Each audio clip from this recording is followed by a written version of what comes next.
And now, ladies and gentlemen, to our chief guest for this evening. It gives me great pleasure to introduce Mr. Zakir Mahmood. Mr. Zakir Mahmood has had nearly 4 decades of work experience with leading banks in Europe, Middle East, Pakistan. He was, in the year 2000, appointed as the President and Chief Executive Officer of Habib Bank Limited, Pakistan's largest bank, and as they very proudly say, Pakistan's best bank in, in their notes. He served as the Chief Executive Officer of that bank for 13 years. But Mr. Mahmood is involved in a lot of activities across the economic sphere. In the Kyrgyz Investment Credit Bank, he served on several boards, too many for me to go through. But importantly, he's also served on several commissions for the government of Pakistan, and notably the Pay and Pensions Commission. He's been chairman of the Global Agenda for Pakistan at the World Economic Forum and the co-chair of Pakistan-France Business Council, and he was so recognized by the government of France by his Chevalier de Ordre National de Mérite. And in 2005, the government of Pakistan awarded him with one of the highest honors, Sitara-e-Imtiaz. Mr. Zakir Mahmood joined the Aga Khan University Board in the year 2013 and has recently been appointed as its chairman. Mr. Mahmood, we're so grateful you could spare time, and Begum Sahiba, and I invite you to come and give your thoughts. Thank you.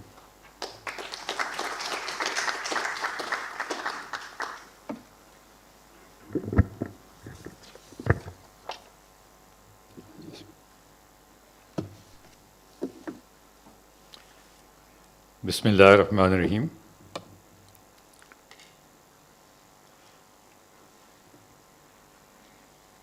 Prince Rahim Aga Khan, Professor Jeffrey Sachs, Senator Javi Jabbar, President Suleiman Shahabuddin, Provost Dr. Karl Ammerheim, Distinguished University Professor Dr. Zulfikar Bhutta.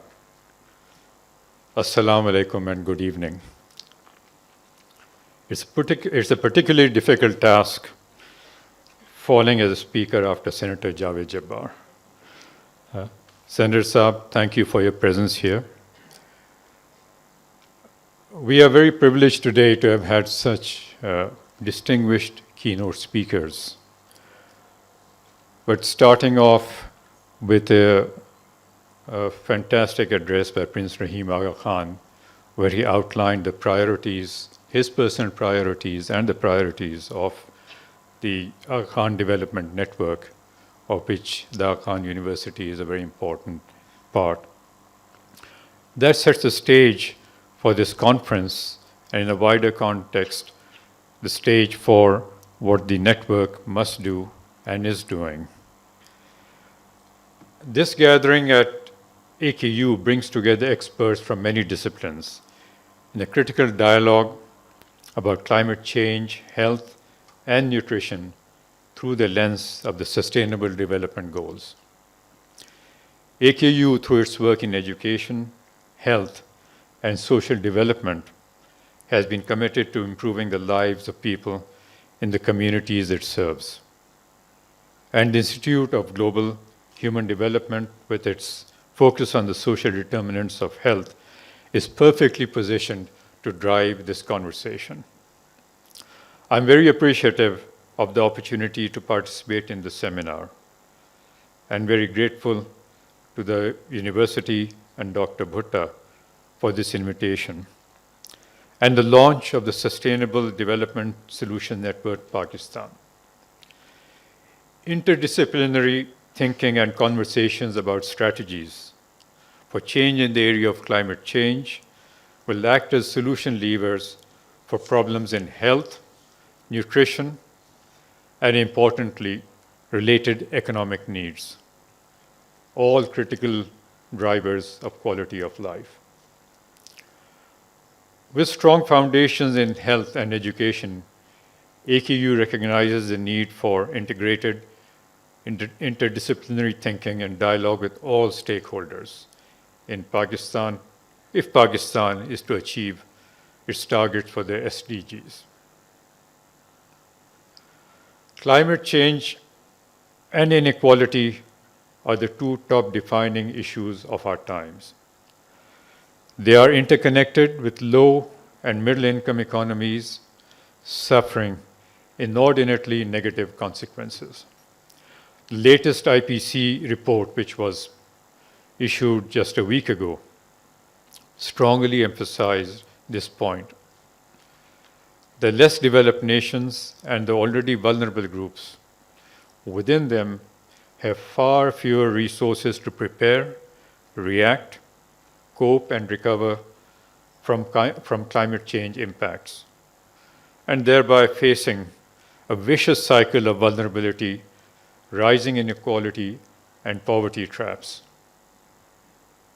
Climate-resilient development is needed for billions of people, and effective, sustained strategies to mitigate climate change are needed urgently. This has been stated again and again and very passionately by Professor Jeffrey Sachs in his address.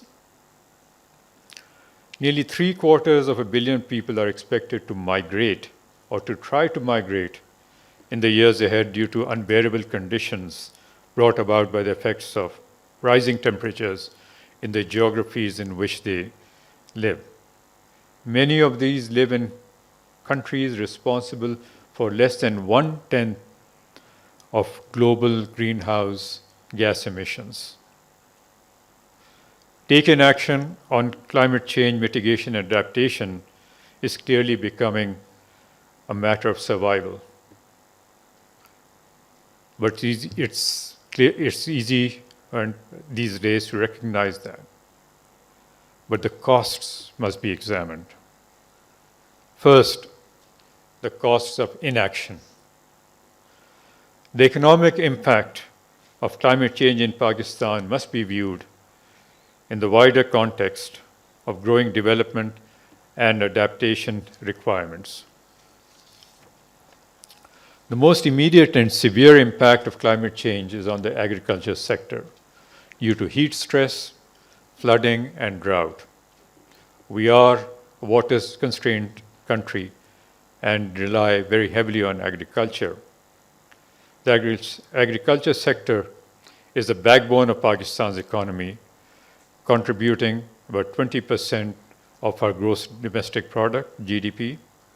It employs over 40% of Pakistan's workforce, including millions of women, and is directly responsible, as I said, for a large, significant part of our GDP. But it also must, to understand how important agriculture is, it should also be appreciated that agriculture also provides many of the inputs for our industry. A study in 2013 suggested that labor productivity during peak agricultural months in Pakistan had already dropped by 10% as a result of heat stress, but with an expected further decline up to 20% by 2050. But the climate change-induced stress has most likely accelerated this trend. Last July, the city of Jabbar in Sindh, only one of 2 cities globally, experienced a wet bulb temperature of 35 degrees Celsius, a level beyond which the human body is unable to cope. It does not take much imagination to appreciate the severe impact on agricultural productivity we will witness in the coming years. The recent IPCC report suggests that due to climate change factors, rice production in South Asia will decrease by 10 to 30%, and maize production by 20 to 70% in a scenario of global warming by 3%. The IPCC report also concludes extreme weather events would become more severe at lower temperatures. The World Bank and the IMF estimate economic losses for Pakistan of nearly $4 billion, or over 0.5% of GDP, annually are already being experienced. This is in addition to the tens of billions of dollars that Prince Rahim mentioned of losses that have occurred due to flooding and other climate induced changes. This is a sizable loss, this 0.5% over GDP in an economy which is at the lower end of the development scale and hovering at a 4% growth level. It is evident the economic impact of climate change on Pakistan in a business as usual scenario will be very pronounced. For Pakistan, though, as for many developing countries, the challenge is also in the cost of action.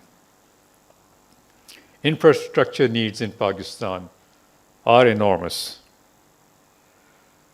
Pakistan's latest submission to the UN FCCC estimates the investment requirements for transition to clean energy to be in the region of $100 billion by 2030, with a further $65 billion required by 2040. Enormous numbers. A massive scale-up in the clean energy sector is needed. Given our resource constraints, this will be extremely challenging. But even if partly realized, this can also be a force for creating jobs and better livelihood for millions. For Pakistan to achieve critical SDGs on infrastructure and clean water and sanitation, a report in 2020 calculated investment needs of $100 billion. You can see the dollars mount up. These amounts are truly large. Further, the IMF last year also calculated additional annual spending needs of 5.7% of our GDP to meet education goals. And Professor Sachs touched on how important education is or should be for Pakistan. And a further 5.4% of GDP to realize healthcare objectives. Investment in health and education are a top priority, or should be, as a social justice imperative and as a prerequisite for the productivity and competitiveness of our workforce.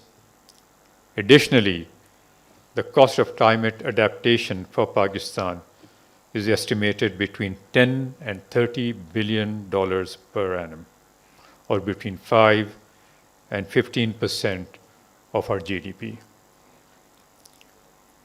These investment needs are very sizable by any measure and for any economy, but especially for a resource-constrained country such as ours. Yet, we now know there is no alternative to climate-resilient development. That is, development combined with mitigation and adaptation mandates. Good work has started, but there is much more to be done. Further development at the Aga Khan University of expertise in areas such as health economics, development economics, political economy of investing in environmental health, and the green economy would be welcome and much needed. Conscientious and deliberate curricular reform must be made to include these topics in our education and training programs. The Aga Khan University should and will work with policymakers and stakeholders across sectors in the effort to meet shared commitments to the SDGs, Agenda 2030, and the Paris Agreement on climate change. I'm very pleased that the IGHD is spearheading research, scholarship, and advocacy to meet this challenge. On behalf of the Board of Trustees, I would like to thank the IGHD for taking this work forward. My congratulations to the team, my congratulations to Dr. Bhutta on the launch of the SDSN Pakistan. Thank you.